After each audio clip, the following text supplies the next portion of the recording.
গঙ্গা তীরে এক পণ্ডিত বাস করতেন। পণ্ডিতের অগাধ বিদ্যা আর দেশ বিদেশে খুব নাম। এক গয়লানি রোজ সকালে তার বাড়িতে দুধ দিত।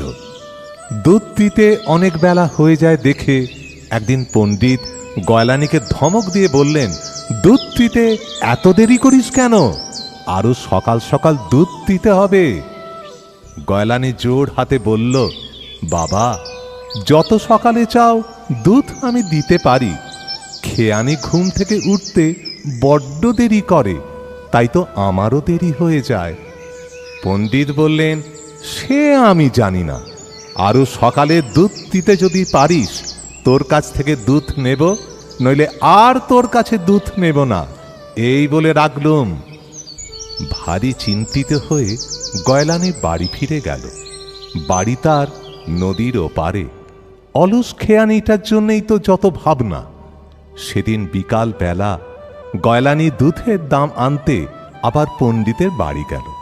গিয়ে দেখে মস্ত এক সভা, কত বড় বড় লোক বসে আছেন আর পণ্ডিত শাস্ত্র পাঠ করছেন। কি সুন্দর কথা হচ্ছে, সকলে এক মনে বসে শুনছে। গয়লানি সব কথা বুঝতে পারল না, তবুও তার ভালো লাগলো। এক পাশে দাঁড়িয়ে সে পাঠ শুনতে লাগলো। পাঠের এক জায়গায় পণ্ডিত বললেন, যে হরিনাম করে অনায়াসে সে সংসার সাগর পার হয়ে যায়। এ কথাটা গয়লানি বড় মনে লেগে গেল।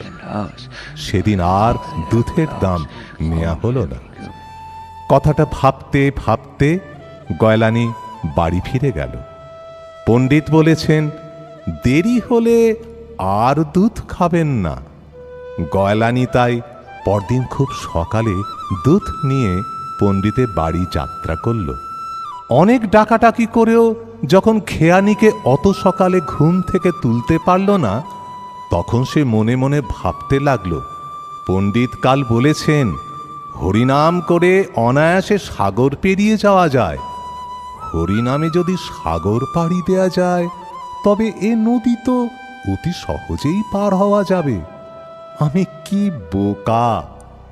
এই ভেবে সে মনে মনে হরিকে স্মরণ করে নদীতে নেমে পড়ল।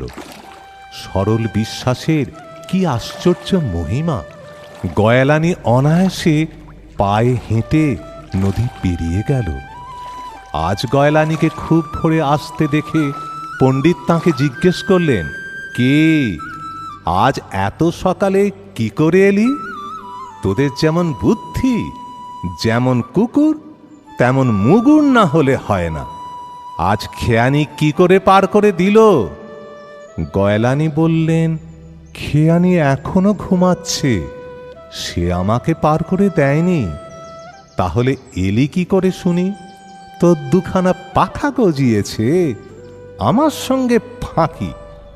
দেখো বাবা ঠাকুর, আমি মুখ্য মানুষ, আমি তোমাকে আবার কি ফাঁকি দেব? তুমি তো আমাকে এতদিন ফাঁকি দিয়ে এসেছ। বটে, আমি ফাঁকি দিয়েছি? হ্যাঁ, তুমি দিয়েছ। হরিনাম করে যে অনায়াসে নদী পার হয়ে আসা যায়, তা কই এতদিন তো তুমি আমায় বলনি। ভাগ্যিস কাল বিকেলে এসে তোমার কথা শুনতে পেলুম। পণ্ডিত তখন সব কথা বুঝতে পারলেন, কিন্তু সত্যি গয়লানি হরিনাম করে নদী পার হয়ে চলে এসেছে কিনা দেখবার তার ভারী ইচ্ছা হলো। তিনি গয়লানির সঙ্গে সঙ্গে নদীতে গেলেন। গয়লানি হরিনাম করে জলের উপর দিয়ে অনায়াসে হেঁটে যেতে লাগল। পণ্ডিতও তার পিছনে পিছনে নামলেন। কিন্তু গয়লানির মতো সরল বিশ্বাস পণ্ডিতের নেই। পণ্ডিত মুখে হরিনাম করছেন আর পাছে কাপড় ভিজে যায় এই ভেবে হাত দিয়ে কাপড় গুটাচ্ছেন। গয়লানি অনায়াসে নদী পার হয়ে গেল, আর পণ্ডিতের সেই বিশ্বাস নেই, তিনি নদীতে ডুবে গেলেন। শাস্ত্রের কথা শুধু পাঠ করলে বা জানলেই হয় না, শাস্ত্র বিশ্বাস করে সেভাবে কর্ম করতে হয়, যারা মুখে বলে এক আর কাজে অন্য রকম করে, তাদের ধর্ম হয় না।